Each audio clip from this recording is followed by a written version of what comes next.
22岁，步步暴风成长，讲话超溜。他一开口嗨唱儿歌《树蛤蟆》，网友全都笑到跌下椅子。贾静雯和修杰楷结婚后生下2女儿步步、3女儿波妞，再加上和前夫所生的梧桐妹，一家5口生活相当幸福。尤其步步有著一双 Q 萌大眼，贾静雯常常在脸书分享步步天真可爱的模样，非常受粉丝欢迎。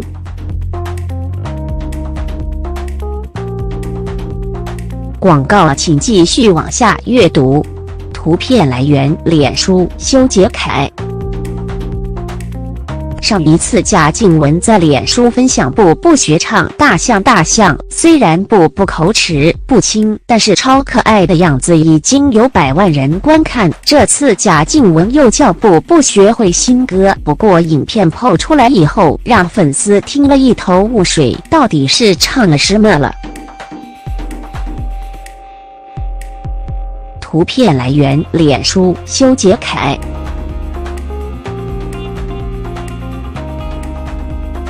原来步步这次带给大家的演唱是《树蛤蟆》，步步一开始唱得很开心，没想到下一秒竟然自动变成慢板，再搭配划水手势专注模样，让网友笑翻。不过你以为这样就没了吗？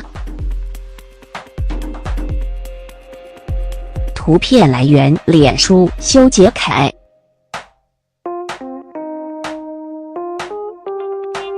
步步最后突然暴冲到镜头前面，还把儿歌速度加快，直接神速把最后的歌词唱完，根本就是 rap 高手，超逗趣模样让妈妈贾静雯也受不了，直说实在太好笑，忍不住要分享，自己会转换节奏，正常版、慢版、快版。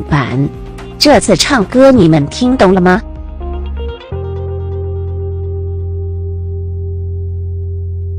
图片来源：脸书修杰楷。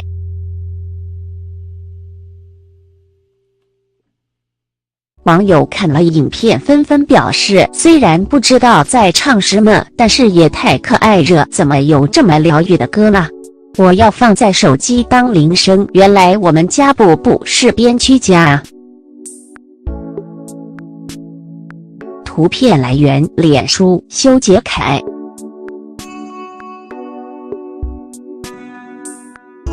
修杰楷也说，现在步步越来越会说话，很会说也很爱说，从早到晚说不停，还会一直自嗨猛唱歌，俨然是家中的开心果。